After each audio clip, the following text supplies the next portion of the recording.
Dear students, welcome to Gate Smashers. इस video में explain करने जा रहा हूं ट्यूरिंग मशीन विद मॉडिफिकेशन। मतलब स्टैंडर्ड ट्यूरिंग मशीन में अगर हम कुछ भी मॉडिफिकेशन करते हैं तो what will change in the power, मतलब पावर इंक्रीज होगी, पावर डिक्रीज होगी, क्या चेंज आएगा पावर में, ये एक्चुअल में इस वीडियो में एक्सप्लेन कर रहा हूं। तो मैंने काफी सारी मॉडिफिकेशंस जो है वो यहां पे लिख दी हैं।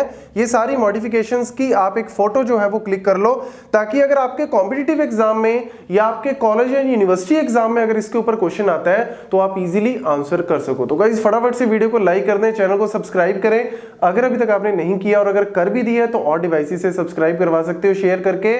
सब्सक्राइबर्स बहुत जरूरी हैं। तो चलिए स्टार्ट करते हैं। सबसे पहले यहाँ पे ये जो मॉडिफिकेशंस तो आप नोट कर लेना, लेकिन सबसे पहला इंपॉर्टेंट पॉइंट है what is the power of Turing machine. तो पावर ऑफ ट्यूरिंग मशीन का मैं यहाँ पे क्या मतलब ले रहा हूं, the number of languages accepted by the Turing machine. मतलब एक ट्यूरिंग मशीन कितनी लैंग्वेज को एक्सेप्ट कर सकता है, दैट इज द पावर। क्योंकि कई बार ना स्टूडेंट पावर को या इस तरीके से भी ले लेते हैं कि वो कितना स्पेस ले रहा है या कितनी टाइम कॉम्प्लेक्सिटी है। तो मैं यहाँ पे टाइम कॉम्प्लेक्सिटी, स्पेस कॉम्प्लेक्सिटी, इसके बारे में कोई बात नहीं कर रहा। पावर का मतलब क्या है, अगर लेट्स से दो मशीन्स हैं T1 और T2, अगर T1 100 लैंग्वेजेस को एक्सेप्ट कर रही है और T2 लेट्स से 10 लैंग्वेजेस को एक्सेप्ट कर रहा है, तो यानी मेरा T1 ज्यादा पावरफुल है बिकॉज वो ज्यादा लैंग्वेजेस को एक्सेप्ट कर रहा है। तो मैं पावर को इस टर्म में मेजर कर रहा हूं। तो देखो यहाँ पे जितने भी मॉडिफिकेशन लेफ्ट हैंड साइड में लिखी है, सबसे पहले इसके ऊपर बात करते हैं, Turing machine with stay option. अब स्टे ऑप्शन का मतलब क्या है कि यार अभी तक हमने देखा कि ट्यूरिंग मशीन में हम रीड राइट कर सकते हैं, लेफ्ट और राइट मूव कर सकते हैं, मतलब या तो मैं लेफ्ट की तरफ गया या राइट की तरफ गया, लेकिन इसमें एक और ऑप्शन डाल दी स्टे की। मतलब ट्यूरिंग मशीन जो है वो स्टे मतलब रुकी रहे एक पर्टिकुलर जगह पे। तो गाइज मैं आपको बता रहा हूं, इससे कोई भी चेंज जो है वो पावर में नहीं आएगा। तो जो हमारी normal Turing machine, standard Turing machine जो लैंग्वेज को एक्सेप्ट करती है, उतनी ही लैंग्वेजेस अब एक्सेप्ट करेगी। तो ना पावर इंक्रीज ना power decrease.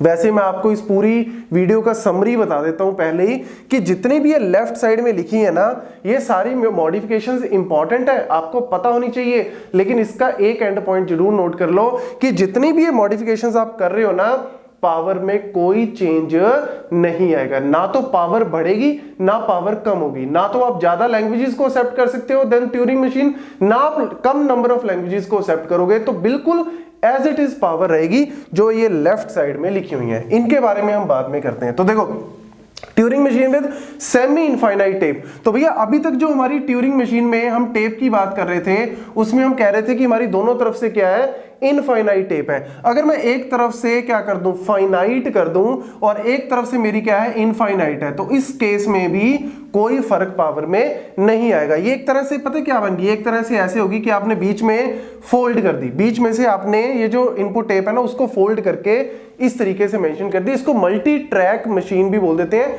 Multiple track Turing machine या मल्टीपल ट्रैक टेप भी बोल देते हैं।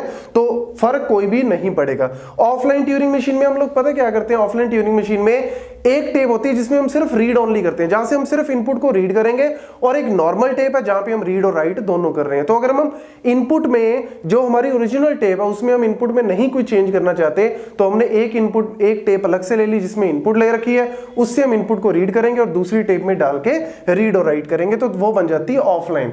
ऑनलाइन का मतलब कि एक ही टेप में रीड और राइट सब कुछ करते जा रहे हैं, ऑफलाइन में एक में अलग दूसरे में अलग, तो इससे भी कोई फर्क नहीं पड़ेगा। मल्टी डायमेंशनल ट्यूरिंग मशीन का मतलब है, मल्टी डायमेंशनल का मतलब क्या है, जस्ट एक पॉइंट जो है वो यहां पे याद रखना कि नॉर्मल ट्यूरिंग मशीन में हमारे पास क्या होती है, लेफ्ट मूव होती है, राइट मूव होती है। मल्टी डायमेंशनल में हमारे पास अप मूव भी है और डाउन मूव भी है। मतलब जो हमारा फाइनाइट कंट्रोल है वो अभी तक क्या कर रहा था, लेफ्ट में जा रहा था, राइट में जा रहा था, अब ऊपर भी जा सकता है और अब नीचे भी जा सकता है। तो मल्टीपल डायमेंशनल है, पावर सेम है।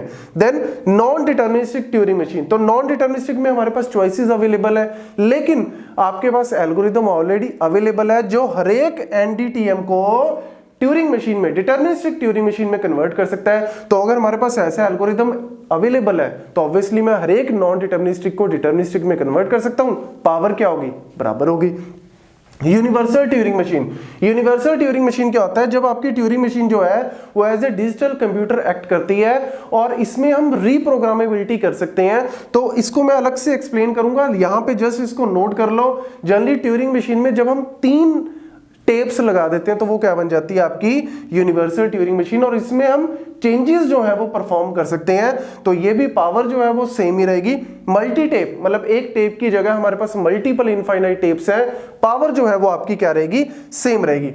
बस ये छोटा सा पॉइंट यहाँ पे नोट कर लो अगर आप करना चाहते हो कि कुछ चेंजेस हैं, उन चेंजेस में आपकी टाइम कॉम्प्लेक्सिटी में फर्क आ सकता है। हो सकता है कि आपकी टाइम कॉम्प्लेक्सिटी जो है वो पहले से रिड्यूस हो जाए, लेकिन हम यहाँ पे पावर टाइम कॉम्प्लेक्सिटी के टर्म में नहीं कैलकुलेट कर रहे, नंबर ऑफ लैंग्वेजेस की टर्म में कर रहे हैं, तो वो सेम ही रहेगी। मल्टीपल हेड मतलब एक रीड राइट हेड की जगह हमारे पास मल्टीपल रीड राइट हेड है, स्टिल पावर सेम है। Turing machine with 3 states, 3 states के साथ जंपिंग मतलब आप एक तरफ से जैसे एक एक करके मूव कर रहे हो, रादर देन आपने जंप करके दूसरी डायरेक्शन में गए, तब भी कोई प्रॉब्लम नहीं। नॉन इरेजिंग मतलब हम जनरली करते क्या है, कोई भी अगर लेट से कोई सिंबल है एक्स, उसको मैंने हटा के उसकी जगह ब्लैंक कर दिया, तो अगर आप नहीं ब्लैंक कर रहे, नॉन इरेजिंग ट्यूरिंग मशीन बोलते हैं, कोई प्रॉब्लम नहीं है, कोई पावर में फर्क नहीं है। ऑलवेज राइटिंग मतलब आप उसको हटा के कोई और सिंबल में कर रहे हो, फिर उस सिंबल को हटा के फिर किसी और सिंबल में राइट कर रहे हो, हमेशा आप राइट करते जा रहे हो अलग अलग सिंबल्स में, still the power will be same. तो ये पॉइंट जो है वो गाइज एज इट इज याद रखना।